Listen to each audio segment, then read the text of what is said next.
महान मुगल बादशाह औरंगजेब आलमगीर रहमतुल्लाह अलैह की चवन्नी की कहानी। मुल्ला अहमद जीवन हिंदुस्तान के महान मुगल बादशाह औरंगजेब आलमगीर के उस्ताद थे। औरंगजेब अपने उस्ताद का बहुत ज्यादा एहतराम करते और उस्ताद भी अपने शागिर्द पर फख्र करते थे। जब औरंगजेब हिंदुस्तान के बादशाह बने तो उन्होंने अपने गुलाम के जरिए पैगाम भेजा कि वो किसी दिन दिल्ली तशरीफ लाए और खिदमत का मौका दें। इत्तेफाक से वो रमजान का महीना था और मदरसे के तालिबे इल्मों की छुट्टियां थी। चुनांचे उन्होंने दिल्ली का रुख किया। उस्ताद और शागिर्द की मुलाकात असर की नमाज के बाद दिल्ली की जामा मस्जिद में हुई। उस्ताद को अपने साथ लेकर औरंगजेब शाही किले की तरफ चल पड़े। रमजान का सारा महीना औरंगजेब और उस्ताद ने इकट्ठा गुजारा। ईद की नमाज इकट्ठा अदा करने के बाद मुल्ला जीवन ने वापसी का इरादा किया। बादशाह ने जेब में एक चवन्नी निकालकर अपने उस्ताद को पेश की। उस्ताद ने बड़ी खुशी से नजराना कबूल किया और घर की तरफ चल पड़े। इसके बाद औरंगजेब दक्कीन की लड़ाइयों में इतने मसरूफ हुए कि 14 साल तक दिल्ली आना नसीब न हुआ। जब वो वापस आए तो वजीर आजम ने बताया कि मुल्ला अहमद जीवन एक बहुत बड़े जमींदार बन चुके हैं, अगर इजाजत हो तो उनसे लगान वसूल किया जाए।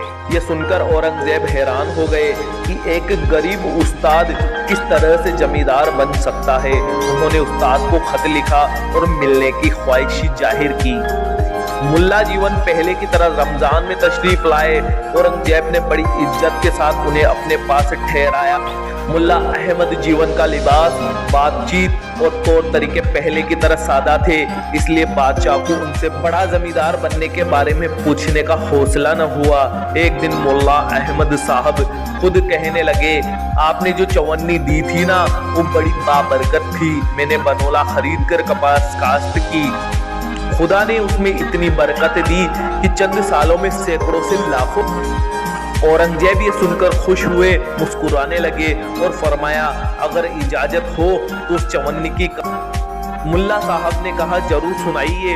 औरंगजेब ने पहले खादिम को हुक्म दिया कि चांदनी चौक के सेठ उत्तम चंद को फला तारीख के खाते के साथ पेश करो। सेठ उत्तम चंद एक मामूली बनिया था। उसे औरंगजेब के सामने पेश किया तो वो डर के मारे कांप रहा था। औरंगजेब ने नरमी से कहा, आगे आ जाओ, बगैर किसी घबराहट के खाता खोल के खर्च की तफसील बयान करो। सेठ उत्तम चंद ने अपना खाता खोला और तारीख और खर्च की तफसील सुनाने लगा। मुल्ला अहमद जीवन और औरंगजेब खामोशी से सुनते रहे। एक जगह आके सेठ रुक गया। वहां खर्च के तौर पर एक चवन्नी दर्ज थी, लेकिन उसके सामने लेने वाले का नाम नहीं था। औरंगजेब ने नरमी से पूछा, हाँ बताइए, ये चवन्नी कहाँ गई? उत्तम चंद ने खाता बंद किया और कहने लगा, अगर इजाजत हो तो दर्द भरी दास्तान अर्ज करूं। बादशाह ने कहा, इजाजत है। ए बादशाह रिसालत, एक रात बहुत तेज बारिश हुई, मेरा मकान टपकने लगा और तमाम खाते की तफसील भी उठती रही। मैंने बड़ी कोशिश की लेकिन छत टपकना बंद न हुई।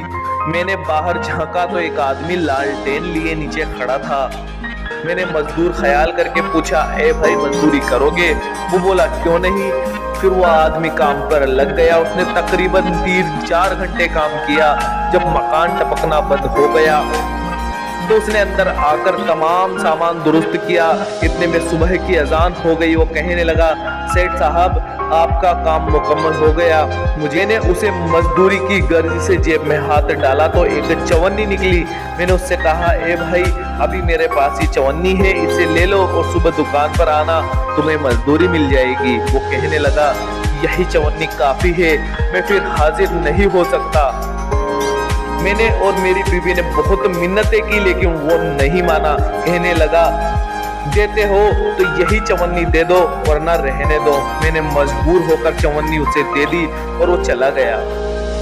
उसके बाद से आज तक वो मुझे न मिल सका। आज इस बात को 15 साल हो गए हैं। मेरे दिल ने बहुत मलामत की कि उसे रुपया नहीं, अठन्नी तो दे ही दूं। इसके बाद उत्तम चंद ने बादशाह से इजाजत चाही और चला गया।